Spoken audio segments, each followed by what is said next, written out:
हम लोग श्रीमद् भागवतम के छठे स्कंद के पहले अध्याय पे चर्चा कर रहे हैं। तो आज हम बेसिकली एक ही श्लोक पे बात करेंगे, श्लोक संख्या 15 पर। आज का जो डिस्कशन है भागवतम 6:1-15 पर जो है आधारित है। बात क्या चल रही है कि 5वें स्कंद के आखिरी अध्याय में बात शुरू हुई थी कि शुकदेव गोस्वामी ने नरकों का वर्णन किया।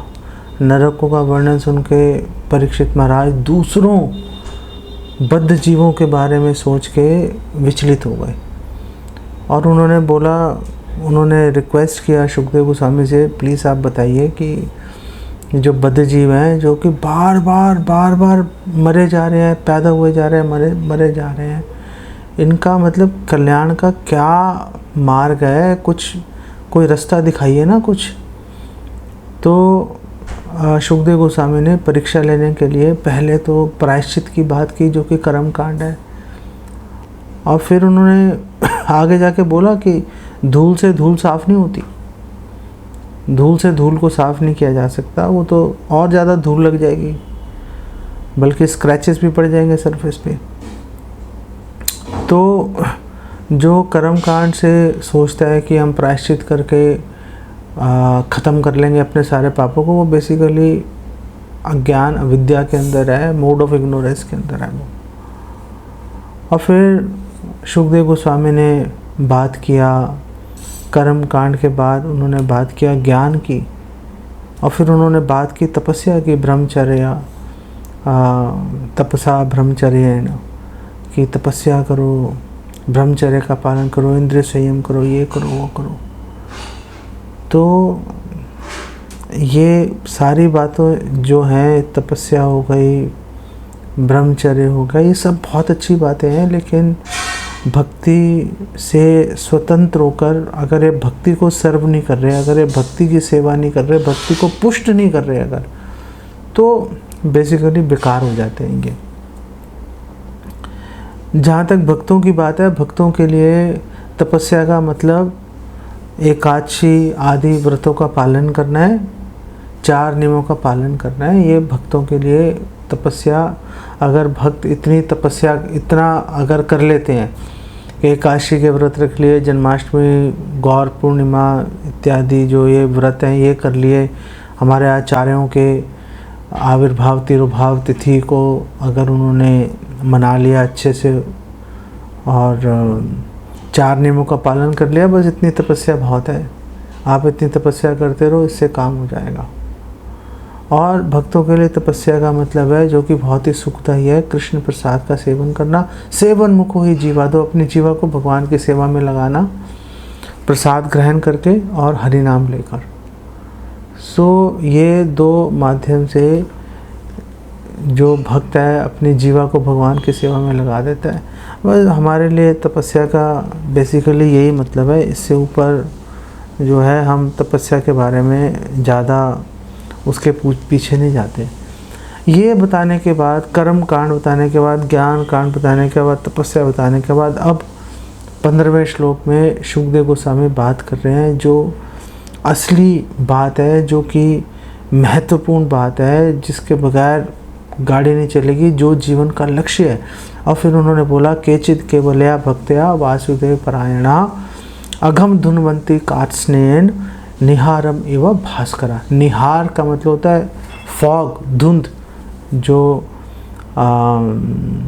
सुबह के समय सर्दियों में चारों तरफ धुंध हो जाती है, दिखाई देना बंद हो जाता है, सारी फ्लाइट्स ट्रेन्स कैंसिल हो जाती हैं। क्यों? क्योंकि दिखाई नहीं दे रहा कुछ सामने, ट्रैफिक स्लो हो जाता है, रुक जाता है ट्रैफिक, दिखाई नहीं दे रहा सामने। जो धुंध है, फॉग है, वो हमारी जो विज़न है, जो देखने की ताकत है, उसको ब्लॉक कर देती है वो।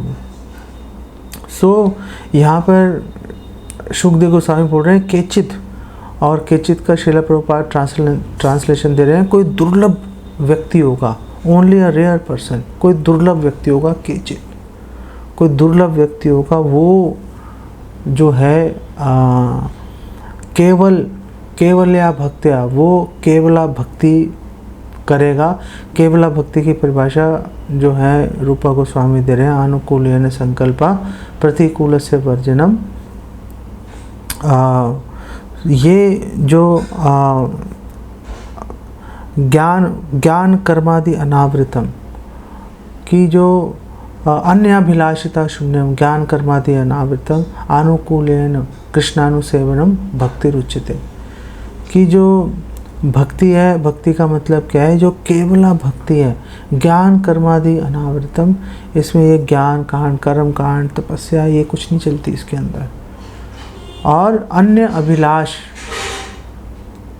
कोई भी भोग की इच्छा, मोक्ष की इच्छा सब छोड़ देते हैं, सब छोड़ देते हैं। बल्कि जो मोक्ष की पराकाष्ठा है, वरम देव मोक्षम ना मोक्षाम वधिम वा, दामोदर अष्टकम में भक्त बोल रहा है कि हे भगवान, मुझे मोक्ष की इच्छा तो है ही नहीं, जो मोक्ष की पराकाष्ठा है कि आपके धाम में प्रवेश कर गए, वो भी नहीं है अच्छा मुझे तो बस जो दामोदर लीला में आप जो आपका बाल स्वरूप है, जो यशोदा माई के डर से जो रो रहे हैं, आँखों से काजल बह रहा है, मैं तो बस उसी आपके रूप के, उस अद्भुत रूप के निरंतर दर्शन करता रह सकूँ। मेरी तो यही अभिलाषा, मुझे नहीं चाहिए मुक्ति, मैं क्या करूँगा मुक्ति लेकर।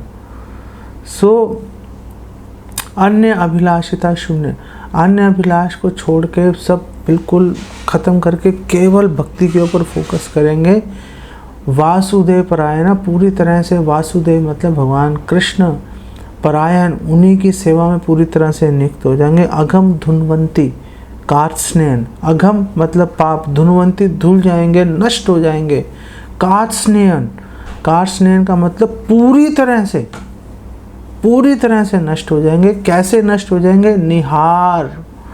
निहारम एवं भास्करा, भास्करा मतलब जैसे सूर्य उगता है तो सारी धुंध, कोहरा, फॉग सारा छट जाता है, एकदम से सब कुछ दिखाई देना शुरू हो जाता है, जीवन सुचारू रूप से चलना शुरू हो जाता है, जीवन सुचारू रूप से चलना हो जाता है। यहाँ पे कार्त्स्नेयन जो शब्द है ये बहुत ही महत्वपूर्ण है कि कंप्लीटली ख़त्म कर दिया उसको, पूरी तरह से नष्ट कर दिया।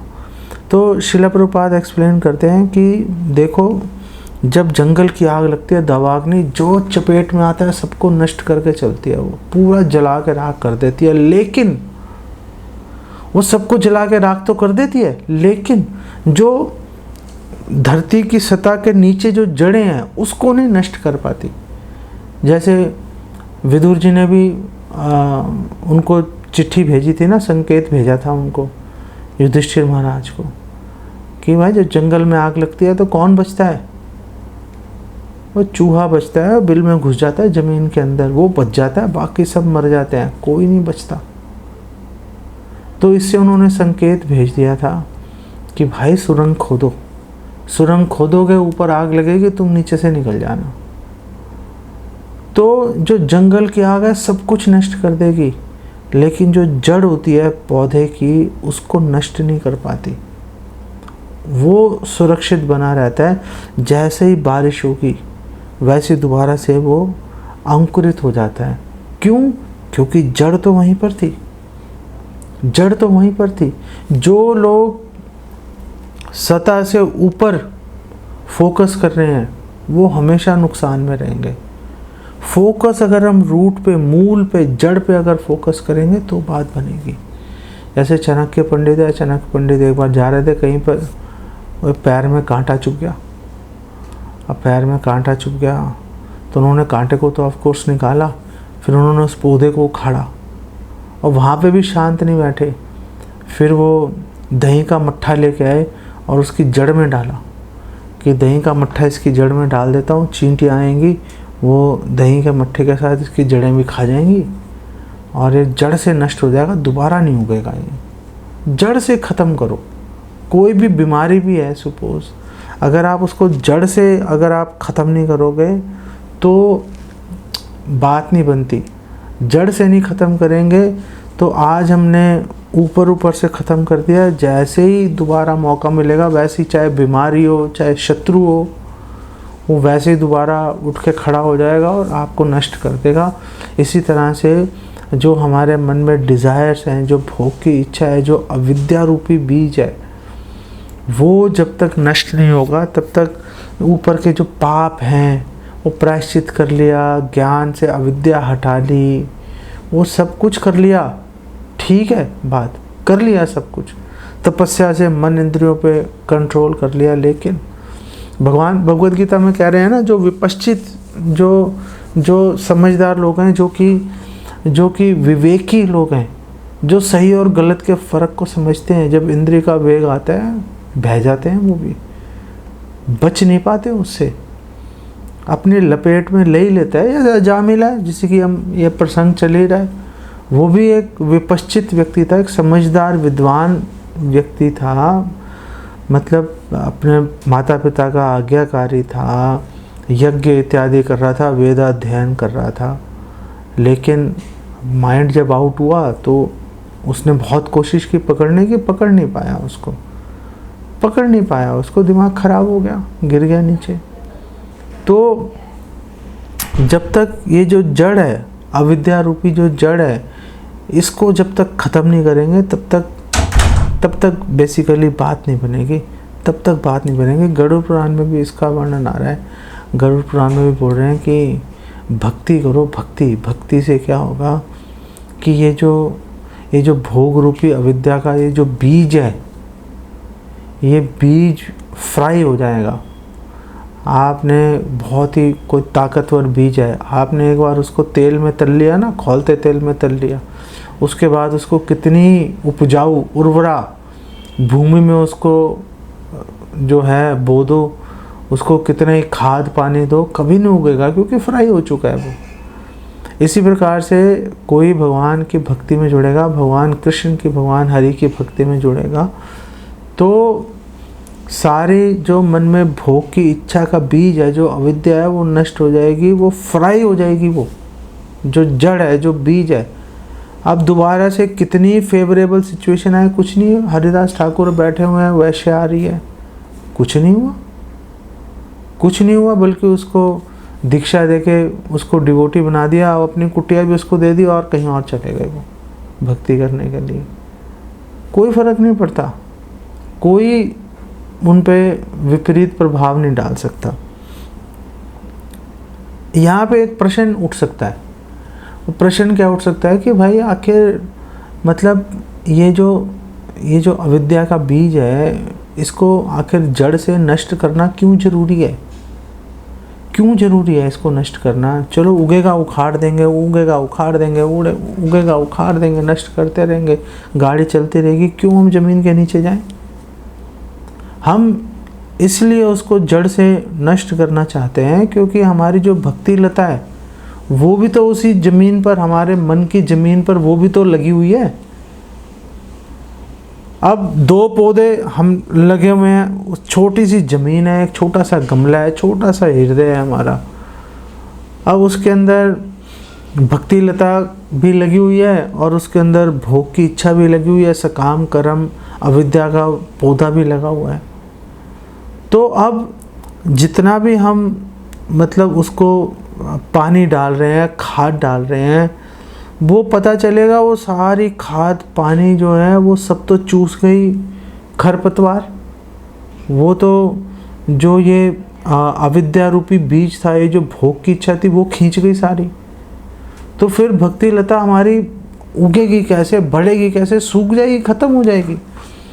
ये भक्ति लता वो चीज़ है कि ये इसको हमने इतना उगाना है कि ये उगेगी, बढ़ती जाएगी, ये ब्रह्मांड का आवरण भेद देगी। ये कोमल सी भक्ति लता, हमारी इससे ये आशा है कि ये ब्रह्मांड का आवरण भेद देगी और विरजा वगैरह सब क्रॉस करके वैकुंठ जगत में प्रवेश करेगी और गोलोक धाम में प्रवेश करेगी। इतनी बढ़ रही है कि जिसको हमारे साइंटिस्ट वगैरह उसको कैलकुलेट भी नहीं कर सकते कितना डिस्टेंस जा रहा है उसका। हम चाहते हैं कि हमारी भक्ति लता इतनी उग के वहाँ तक चली जाए, गोलोक में प्रवेश कर जाए और गोलोक में प्रवेश करने के बाद में वहाँ पे भगवान कृष्ण के चरणों में जाके रुक जाए। ओह, चरणों का आश्रय मिल गया। और जैसे ही भगवान के चरण कमलों का स्पर्श मिलेगा, तुरंत उसमें से एक फल उग जाएगा उसके अंदर से। उसको, वो फल का नाम है कृष्ण प्रेम। और फल उगेगा वहाँ पर, फल उगेगा वहाँ पर, हमें यहाँ पर। लेकिन ये भक्ति लता ऐसी चीज़ है कि वो फल को ट्रांसफ़र कर देगी। लो भाई, खा ले इसको, आराम से खा, कोई परेशानी नहीं है। तो फल उगेगा गोलोक धाम में भगवान के चरण कमलों के नीचे, और उसका आस्वादन हम यहाँ बैठे बैठे कर लेंगे। ये भक्ति लता है, इसको बचाना ज़रूरी है। जब तक ये भोग की इच्छा, सकाम कर्म, जब तक हम इसको ख़त्म नहीं करेंगे पूरी तरह से, तब तक हमारी भक्ति लता जो है वो ठीक से उग नहीं पाएगी, वो ठीक से उग नहीं पाएगी। अच्छा, ये जो श्लोक है कि केचित केवलया भक्त्या वासुदेव परायण अगम धुनवंती कार्ष्णेन निहारम इव भास्करा, कि पूरी तरह से भगवान की शरण ले लो, पूरी तरह से भगवान की सेवा करनी शुरू कर दो। ये जो श्लोक है, ये अगर आप देखो तो ये भगवद गीता 1866 ही है, जो चरम श्लोक कहलाता है। सर्वधर्मान परित्यज्य मामेकम शरणम व्रज केवलया भक्त्या मामेकम शरणम व्रज, केवल मेरी शरण में आ जाओ। अहम त्वं सर्व पापेभ्यो, ये जो सारे जो पाप हैं, पाप के बीज हैं, सब नष्ट कर दूंगा मैं, ये सब नष्ट कर दूंगा, भगवान कह रहे हैं। और फिर भगवान यही बात ब्रह्म संहिता के अंदर भी भगवान बोल रहे हैं।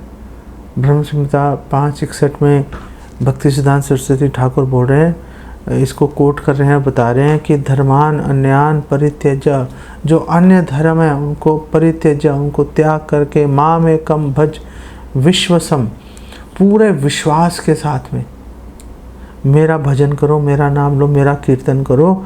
यादृशी श्रद्धा, जैसी तुम्हारी श्रद्धा होगी, जैसी तुम्हारी श्रद्धा होगी, सिद्धिर भवती तादृशी, वैसे ही तुम्हें सिद्धि प्राप्त होगी। शांत भाव में करोगे, शांत वाली सिद्धि प्राप्त होगी। दास्य साख्य वात्सल्य माधुर्य, माधुर्य में भी स्व किया पर किया, जिस भी भाव में तुम मेरी भक्ति करोगे, भगवान कह रहे हैं वैसा वैसा तुम्हें सिद्धि तुम्हें प्राप्त होगी। तो क्या करना है, क्या करना है?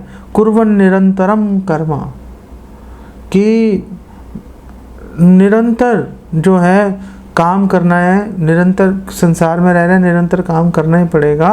लोको अयम अनुवर्तते, जो लोग हैं वो निरंतर काम करने में लगे रहें। तेनेव कर्मणा ध्यायन, और काम करते समय मेरा ध्यान करो। माम पराम भक्तिम इच्छति, तो इससे जो मेरी परम भक्ति है वो तुम्हें, उसकी डिज़ायर वो तुम्हें, मेरी परम भक्ति तुम्हें प्राप्त हो जाएगी, वो तुम्हें प्राप्त हो जाएगी। तो इसकी, ये श्लोक की ब्रह्म संहिता के इस 5:61 के श्लोक की कमेंट्री में भक्ति सिद्धांत सरस्वती ठाकुर बोल रहे हैं कि हर व्यक्ति का ये कर्तव्य है कि वो कर्म कांड, ज्ञान कांड, तपस्या, तपस्या को तो बोल रहे हैं बारन असैटिसिज्म। बारन का मतलब है बांझ है, आप तपस्या कर रहे हो कोई फायदा नहीं हो रहा, तपस्या कर रहे हो कोई फायदा नहीं हो रहा। कह रहे हैं इसको त्याग के पूरी श्रद्धा के साथ में भगवान कृष्ण की शरण लेनी चाहिए, पूरे विश्वास के साथ में। वो कह रहे हैं कि विश्वास से श्रद्धा आती है, श्रद्धा से निष्ठा, निष्ठा से रुचि, रुचि से आसक्ति, और आसक्ति से भाव आगे जो है प्राप्त होता है, भाव प्रकट हो जाते हैं, और सात्विक भाव शरीर में प्रकट हो जाएंगे। शुरुआत कहाँ से होगी? विश्वास से, या पूरे विश्वास से भगवान का नाम लो, भगवान के बारे में बात करो। भक्ति सिद्धांत सरस्वती ठाकुर एक्सप्लेन कर रहे हैं, जितनी ट्रांसपेरेंट आपकी श्रद्धा होगी, ट्रांसपेरेंट का मतलब जितना शुद्ध होगा आपका, जितना ये अन्य अभिलाष से मुक्त होगा जो आपकी श्रद्धा है, उतनी ही आपको तेजी से और उतनी इंटेंसिटी से, उतनी पावरफुल आपको अनुभव, आपको रियलाइजेशंस आएंगे। अगर आपको पावरफुल रियलाइजेशन चाहिए तो आपको अपने श्रद्धा पर, अपनी श्रद्धा को साफ करना पड़ेगा, अन्य अभिलाषाओं को अपने हृदय से हटाना पड़ेगा। तो जो है अनुभव तेजी के साथ भी आएंगे और बहुत ही पावरफुल जो अनुभव है एक भक्त उसको देख पाएगा। तो भक्ति सिद्धांत सरस्वती ठाकुर ने क्वेश्चन उठाया कि अगर सब लोग, एक भक्त बोल सकता है अरे सब भक्ति 24 घंटे में भक्ति करता रहूँगा तो फिर गुजर बसर कैसे होगी, इसलिए भक्ति सिद्धांत सरस्वती ठाकुर कह रहे हैं, यहाँ पे भगवान कह रहे हैं कि कुर्वन् निरंतरम कर्म, अपना काम करो, तेनेव कर्मणा ध्यायन्, मेरा ध्यान लगाते रहो। जो भी काम कर रहे हो हमेशा मेरा ध्यान लगाते रहो, हमेशा मेरे बारे में सोचते रहो। अगर हम कोई भी काम करते समय सदैव भगवान का चिंतन करते रहेंगे तो उस कार्य के अंदर, जो साधारण व्यक्ति अगर उसी कार्य को करेगा तो उसके अंदर एक गुण होता है, वो गुण नष्ट हो जाएगा जिसके कारण कर्मफल खड़े हो जाते हैं। वो कौन सा गुण होता है? कर्ता भाव का गुण होता है। कर्ता अहम इति मन्यते, मैं करता हूँ। लेकिन अगर हम भगवान का स्मरण करते हुए कोई भी काम कर रहे हैं, भगवान का निरंतर स्मरण किए जा रहे हैं, तो उससे क्या होगा, वो जो गुण है कर्ता भाव का, वो गुण नष्ट हो जाएगा। जब वो गुण नष्ट हो गया तो फिर जब हमारे में कर्ता भाव नहीं है तो भाई फिर कर्म फल कहाँ से आएगा। तो जो भी और क्योंकि हम भगवान के बारे में सोच रहे हैं इसलिए हमारे जो भी काम है सारे भगवान की भक्ति में बदल जाएंगे, कन्वर्ट हो जाएंगे, ट्रांसफॉर्म हो जाएंगे। वो यहाँ पर एक बात जानना और ज़रूरी है कि भक्ति के अंदर काम करने से पहले सोचना पड़ता है भगवान के बारे में। कर्म योग जो है कि आपने फल अर्पित कर दिया, उस समय उसमें क्या होता है कि आप जब कोई कर्म कर रहे हो तो उस समय भगवान के बारे में नहीं सोच रहे होते। जब उसका फल मिला, सैलरी मिली, प्रॉफिट मिला, उसमें से फिर हम भगवान के बारे में सोचते हैं, चलो भगवान को कोई डिवोटिस को, भगवान को कोई डोनेशन देते हैं। तो वो जो कार्य है कि जब हमने कर्म करने के बाद भगवान के बारे में सोचा, वो शुद्ध भक्ति नहीं आती। उसको शुद्ध भक्ति की उसके अंदर गिनती नहीं होती। वो कर्म योग है कि आपने कुछ कमाई की, आपने उसमें से कुछ दान दिया, वो कर्म योग है। लेकिन अगर आप वो कर्म करने से पहले ही भगवान के बारे में सोच रहे हो, कर्म करते समय भगवान के बारे में सोच रहे हो, तो फिर वो बेसिकली भक्ति बन जाएगी। भगवद गीता 8वें अध्याय के 7वें श्लोक में भगवान इसी बात को बोल रहे हैं, तस्मात् सर्वेषु कालेषु माम अनुस्मरण युध्यचा, कि अर्जुन हर समय, तस्मात् सर्वेषु कालेषु, हर समय माम अनुस्मरण युद्धचा, युद्ध कर रहे हो, सारा टाइम मेरा स्मरण करते रहो, सारा टाइम मेरा स्मरण करते रहो। तो अब यहाँ पे एक क्वेश्चन खड़ा हो गया कि सारा टाइम भगवान का स्मरण कैसे कर पाएंगे? सारा टाइम भगवान का स्मरण करना तो बहुत मुश्किल काम है ना। हम कोई काम करते हैं उसमें डूब जाते हैं। सपोज बॉस से बात कर रहे हैं, डूब गए उसके अंदर। बॉस से बात कर रहे हैं, कोई गाड़ी चला रहे हैं, गाड़ी चलाने में सड़क का ध्यान रख रहे हैं, उसके अंदर डूब जाता है व्यक्ति। कोई ग्राहक को अटेंड कर रहा है, डूब जाता है उसके अंदर। 24 घंटे, तस्मात् सर्वेषु कालेषु, 24 घंटे भगवान का स्मरण कैसे करेंगे? भक्ति सिद्धांत सरस्वती ठाकुर कह रहे हैं, इंटरनलाइज करो, अंतर्मुखी बन जाओ। अपने अंदर, मन के अंदर, अंतःकरण में भगवान के बारे में सोचते रहो, निरंतर भगवान के बारे में सोचते रहो। तो अंतर्मुखी होकर निरंतर भगवान के बारे में कैसे सोच पाएंगे? तो श्रील भक्ति सिद्धांत सरस्वती ठाकुर ईशोपनिषद का मंत्र 1, मंत्र संख्या 1 कोट कर रहे हैं। ईशावास्यम इदम सर्वम यत् किंच जगत्याम जगत तेन त्यक्तेन भुंजिता मागृता कस्य सिद्ध धनम, कि ईशावास्यम इदम सर्वम यत् किंच जगत्याम जगत। हमेशा इस बात को याद रखो, हमेशा याद रखो, ये पूरा संसार, हर व्यक्ति, हर वस्तु भगवान की संपत्ति है। हमारा शरीर, हमारा घर, परिवार, बीवी, बच्चे, मकान, गाड़ी, सब भगवान की संपत्ति है। जब हम इस बात पर बार बार हम ध्यान लगाएंगे, बार बार इस बात को याद रखेंगे, फिर भगवान कृष्ण को भूलना असंभव हो जाएगा। फिर भगवान कृष्ण को भूलना संभव हो जाएगा। जब हम यही सोच लेंगे कि हर चीज़ हर वस्तु भगवान की संपत्ति है, फिर तो जहाँ भी देखेंगे भगवान दिखाई देंगे ना कि ये भगवान की संपत्ति है, ये भगवान की संपत्ति है, ये भगवान की संपत्ति है। फिर भगवान को भूलना मुश्किल हो जाएगा। इसलिए बिल्कुल यही बात भगवान कृष्ण भगवद गीता में कह रहे हैं 6:30 के अंदर, यो माम पश्यति सर्वत्र सर्वम च मयि पश्यति तस्याहम न प्रणश्यामि स च मे न प्रणश्यति। कि जो हर तरफ मुझे देख रहा है, हर वस्तु के अंदर मुझे देख रहा है और मुझे हर वस्तु के अंदर देख रहा है, ना तो वो मुझे कभी भूल पाता है ना मैं उसको कभी भूल पाता हूँ।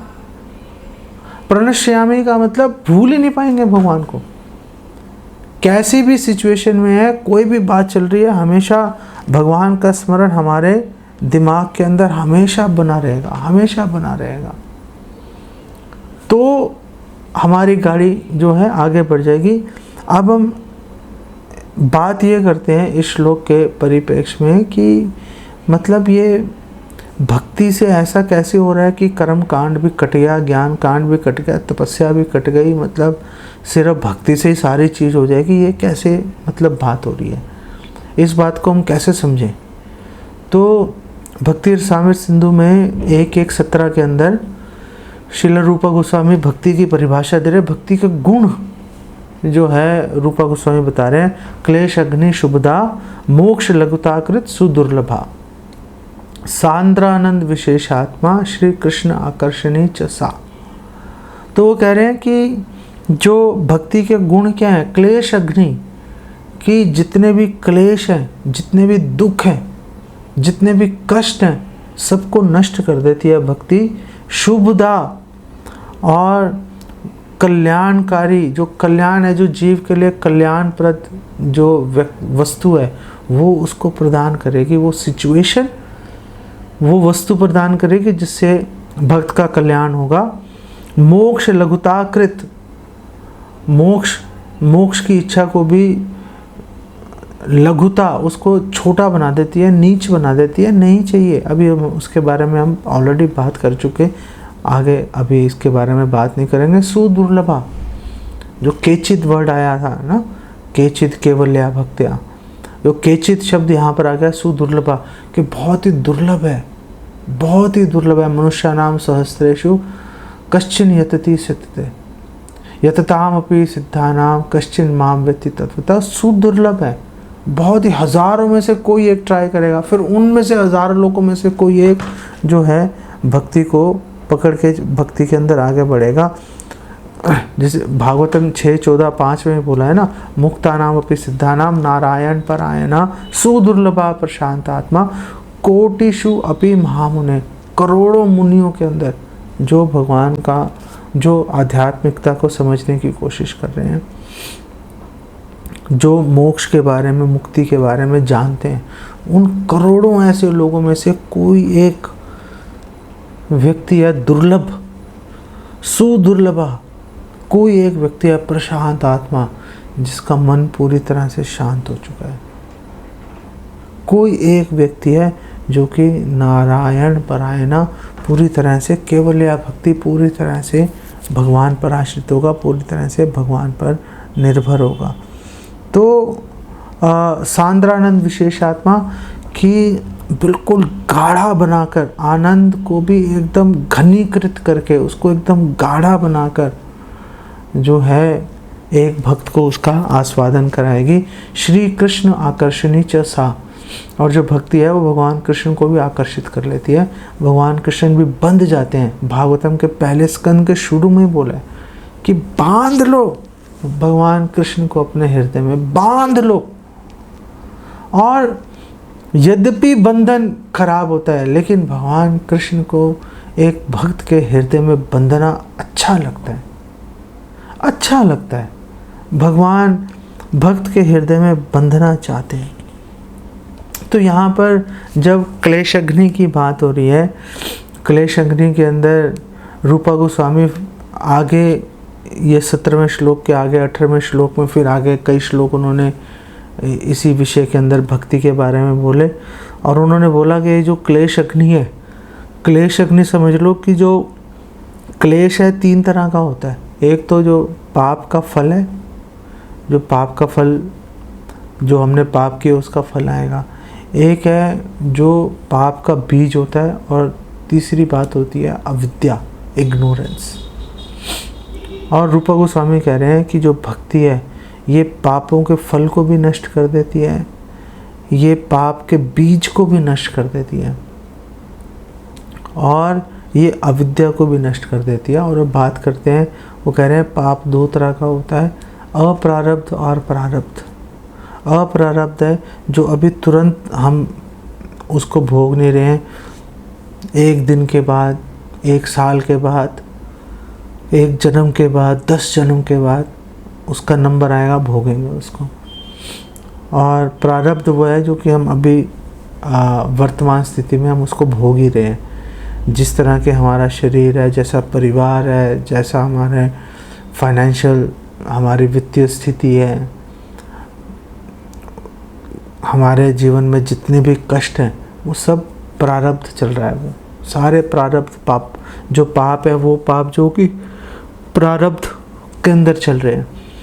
तो अप्रारब्ध जो है, जो कि अभी चालू नहीं हुआ लेकिन चालू होने वाला है, जो अभी हम भोग नहीं रहे लेकिन भोगेंगे उसको बहुत जल्दी। तो भागवतम 11, 14, 19 में शिला रूपा गोस्वामी इसको कोट कर रहे हैं भक्ति रसामृत सिंधु के अंदर। वहाँ पे भगवान कृष्ण उद्धव जी को बता रहे हैं कि जैसे जंगल की आग सारी लकड़ी को जला के राख कर देती है, इस प्रकार मेरी भक्ति एक भक्त के जितने भी पाप हैं उन सबको जला के राख कर देती है। जितने भी पाप हैं सब राख हो गए, तो पाप फल का कहाँ से आएगा? ख़त्म हो गई बात भाई, बात ख़त्म हो गई। अब तो कोई ना पाप रहे, ना रहेगा बांस, ना बजेगी बांसुरी। अब तो पाप ही नहीं रहे तो पाप के फल कौन भुगतेगा? वो पॉइंट ख़त्म हो गया। और जो प्रारब्ध है, प्रारब्ध के विषय में बता रहे हैं कि जो भागवतम 3:33 तीसरे स्कंद के 33वें अध्याय के 6ठे श्लोक में प्रारब्ध कर्म कैसे कट जाते हैं उसके बारे में बताया गया है। और वहाँ पे बताया गया है कि जैसे पुराने अपने पिछले पापों के कारण कोई व्यक्ति है, उसका जन्म जो है बहुत ही नीच परिवार के अंदर हुआ, चांडाल बन गया, वो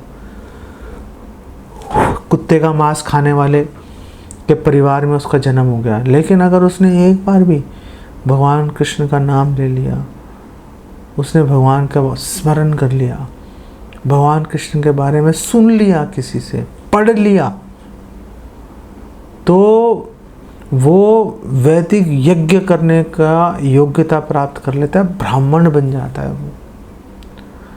चांडाल कुल में जन्म लेने के बाद भी, तो चांडाल कुल में जन्म लिया, प्रारब्ध कर्म थे, चांडाल कुल में जन्म हो गया।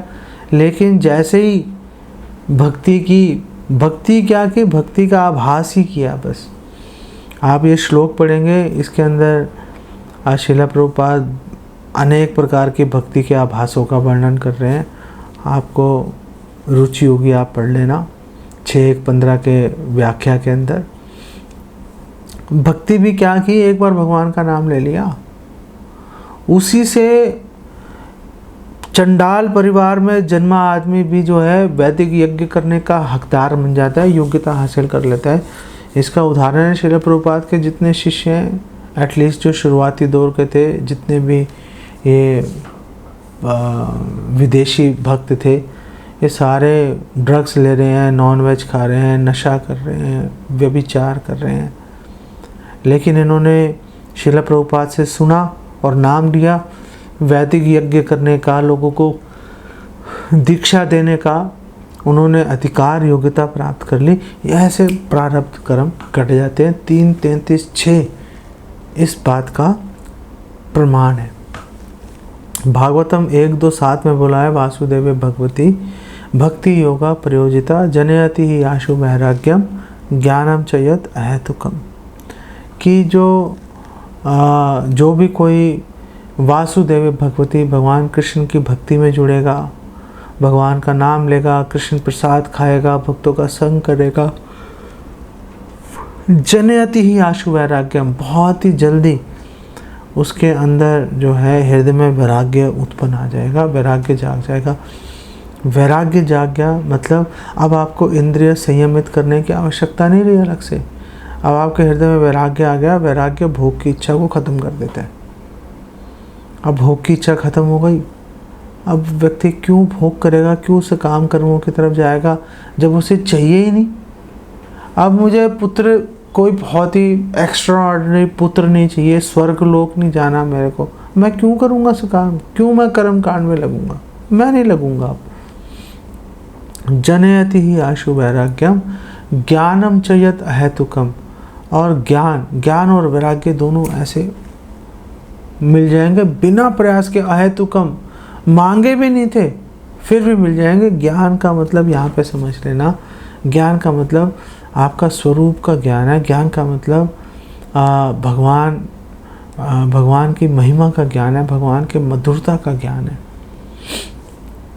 और श्रील भक्ति सिद्धांत सरस्वती ठाकुर एक्सप्लेन करते हैं कि देखो, जीव का जो स्वरूप भ्रम है कि मैं कौन हूँ, इसी बारे में अगर भ्रमित हो गए, इसी को अविद्या बोलते हैं। अगर वो सोचते हैं ये शरीर मैं हूँ, देहात्म बुद्धि अहम ममेति, तो स्वरूप भ्रम हो गया। हम ये शरीर है नहीं, लेकिन हमने सोचना शुरू कर दिया मैं तो यही शरीर हूँ भाई। तो जैसे ये सोचना शुरू कर दिया, समझ लो अविद्या के अंदर फंस गया ये आदमी। और श्रीला भक्ति सिद्धांत सरस्वती ठाकुर श्रील प्रभुपाद बोल रहे हैं कि भक्ति में सबसे पहले कौन सी भावना का उदय होता है। जब कोई भी व्यक्ति भक्ति में जुड़ता है तो सबसे पहली बात वो क्या सोचता है, जीवेर स्वरूप होए कृष्णेर नित्य दास, कि जीव का स्वरूप है भगवान कृष्ण का नित्य दासत्व, भगवान का दास है, मैं भगवान का दास हूँ। तो जब पहली बात ही ये उसके दिमाग में आई, भगवान की भक्ति में जुड़ा, अविद्या गायब, अविद्या खत्म हो गई। क्योंकि अविद्या क्या थी, स्वरूप भ्रम था। जैसे ही एक व्यक्ति ने सोचा मैं तो कृष्ण का दास हूँ, वो जो स्वरूप भ्रम है वो खत्म हो गया। अब स्वरूप भ्रम की जगह क्या आ गया, स्वरूप स्थित हो गया। अब हम अपने स्वरूप में स्थित हो गए। जब स्वरूप में स्थित हो गए मतलब अविद्या का नाश हो गया। अविद्या का नाश हो गया मतलब अब हम कितना ही अनुकूल वातावरण आ जाए भोग करने का, पाप करने का, अब हम कभी भी पाप में प्रवृत्त नहीं होंगे, क्योंकि अविद्या भी खत्म हो गई। क्योंकि जो भोग की इच्छा थी वो भी खत्म हो गई। प्रारब्ध अप्रारब्ध कर्म भी हमारे खत्म हो गए, बीज भी खत्म हो गया, सब चीजें खत्म हो गई। कैसे खत्म हो गई, केवल या भक्त्या, भगवान की भक्ति में जुड़े सारी चीज़ें खत्म हो गई। तो जो शुकदेव गोस्वामी ने जो पहले जो बात बोली थी कि कर्म कांड करो, प्रायश्चित करो, ज्ञान से अविद्या को नष्ट करो। अरे ज्ञान तो जब भक्ति करेंगे, ज्ञानम चाहिए अध्याय तो कम, ज्ञान तो अपने आप आ जाएगा। हम अलग से ज्ञान के पीछे क्यों भागे भाई। पता चले शुष्क ज्ञान में फंस गए, नीचे गिर गए। केवल बोध लभ्यते, जो ब्रह्मा जी कह रहे हैं कि ऐसा भी हो सकता है जो ज्ञान के पीछे भाग रहा है वो पता चलेगा वो सिर्फ ज्ञान ही इकट्ठा कर लिया उसने कि अहम ब्रह्मास्मि। अरे अहम ब्रह्मास्मि के बाद आगे भी तो बोलो भाई, अहम ब्रह्मास्मि बने कैसे तुम, कैसे अहम ब्रह्मास्मि कह सकते हो, कहाँ से आए तुम, किसके साथ तुम्हारा संबंध है। ये सारी बातें जैसे ही कोई व्यक्ति भक्ति में जुड़ता है, ये सारी जो प्रश्न है ये इनका अपने आप स्वतः अहेतुकम, बिना किसी हेतु के, बिना किसी एक्स्ट्रा प्रयास के इसका समाधान हो जाता है, सामंजस्य हो जाता है कि मैं ब्रह्मास्मि इसलिए हूँ क्योंकि मैं परम ब्रह्म का हिस्सा हूँ, उनकी संतान हूँ, इसलिए जो पिता के गुण है मेरे अंदर भी हैं। बात खत्म हो गई। अब कोई कन्फ्यूजन नहीं है, अब कोई कन्फ्यूजन नहीं है। तो कर्म कांड की रिक्वायरमेंट, ज़रूरत खत्म हो गई, ज्ञान कांड की ज़रूरत खत्म हो गई, तपस्या की अलग से करने की ज़रूरत खत्म हो गई। भक्ति करेंगे, सारी चीज़ें साथ में लेके चलेंगे।